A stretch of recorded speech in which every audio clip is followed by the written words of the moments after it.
monde, ici Maude Provencher, coordonnatrice au sport chez Olympiques Spéciaux Québec. Aujourd'hui, pour la capsule de sport spécifique, on parle de golf, plus précisément du swing avec le driver et également d'une activité qu'on peut faire à la maison pour pratiquer les coups lobés.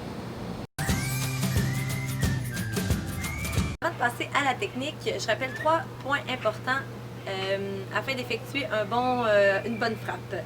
Donc, la première des choses, c'est de regarder la cible. Donc, à quel endroit je veux envoyer ma balle? Est-ce que c'est plus à gauche ou à droite?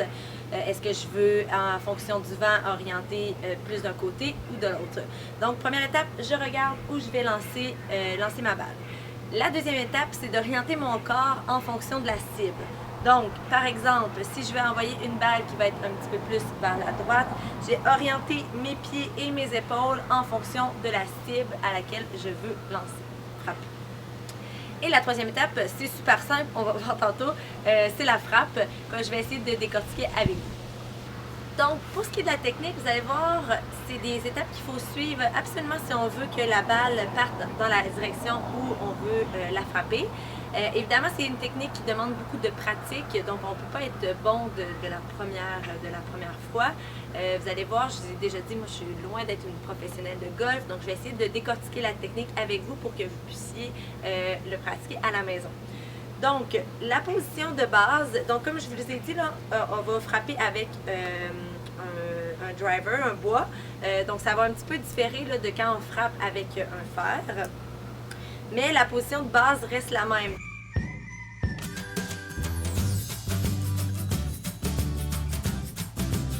Donc, ce que je veux, c'est, une fois que je vais être placée où ma balle, mes pieds vont être largeur des épaules et puis mon tronc va être légèrement fléchi vers l'avant. Ça change rien. Et puis, il y a également la grip sur le bâton que j'avais expliqué dans la première capsule.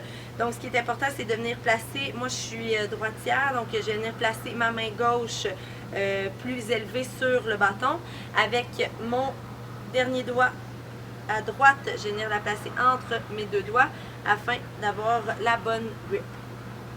Donc, comme je vous dis, avec un driver, ce qu'on veut, c'est frapper la balle avec mon swing pendant que mon bâton va être en train de remonter.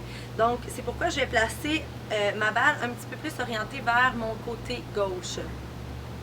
Donc, ce que je veux, c'est une fois que j'ai identifié ma balle, et là, je vais l'enlever parce que je ne veux pas la frapper. Mes voisins ne seront pas bien contents.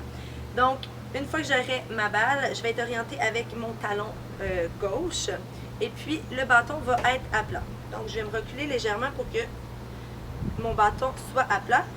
Je veux que mon bâton ici soit orienté vers l'intérieur de ma cuisse gauche et une fois que j'ai ma prise, je vais pouvoir jouer avec mes mains pour être sûr d'être bien placé. Donc, je répète, la balle, le tee est aligné avec mon talon gauche. Mon bâton est aligné avec l'intérieur de ma cuisse droite. Une fois que je vais être bien placée, les bras complètement en extension, avec ma main droite, je vais venir la descendre légèrement pour avoir l'épaule droite un petit peu plus basse que mon épaule gauche. Et puis, c'est là que je vais pouvoir faire le swing. Donc, c'est vraiment une rotation au niveau du tronc et des hanches qui va venir faire que je vais avoir mon bâton vers l'arrière. Donc, comme vous pouvez voir, j'ai mon bras gauche qui est encore en extension, mais j'ai mon bras droit ici qui est plié vers l'arrière. Et une fois que je vais avoir avancé mon élan, je vais venir faire un changement de poids de direction pour venir frapper la balle et compléter mon swing. Une chose qui est super importante, et je l'avais expliqué dans la première capsule, c'est de toujours conserver le regard sur la balle. Donc là, je l'ai fait au ralenti pour que vous puissiez voir. Si je le fais en accéléré, je regarde toujours la balle, je place mes mains avec les indicateurs que je vous ai nommés, toujours le regard sur la balle et je vais venir prendre mon élan.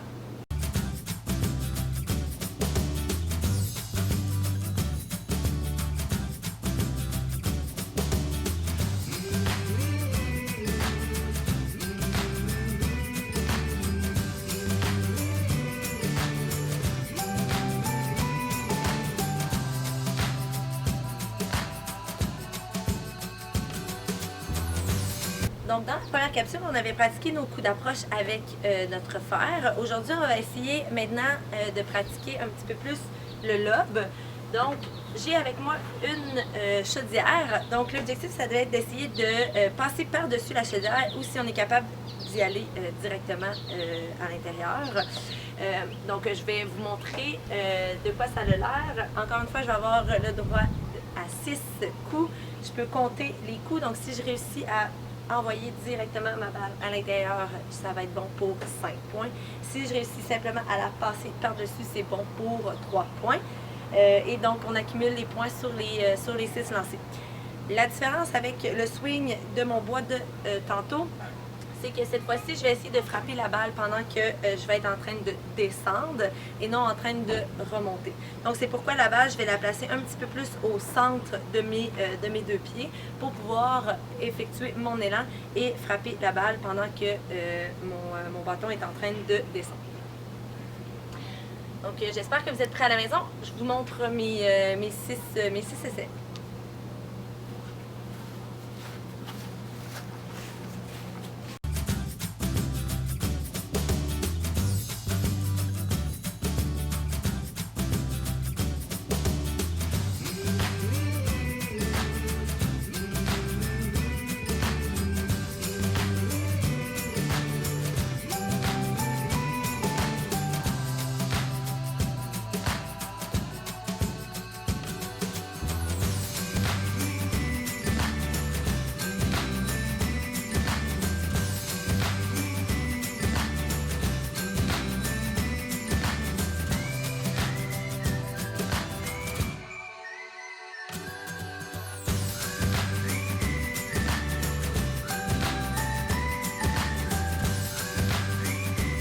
Comme vous pouvez voir, j'ai réussi une fois à passer par-dessus la chaudière.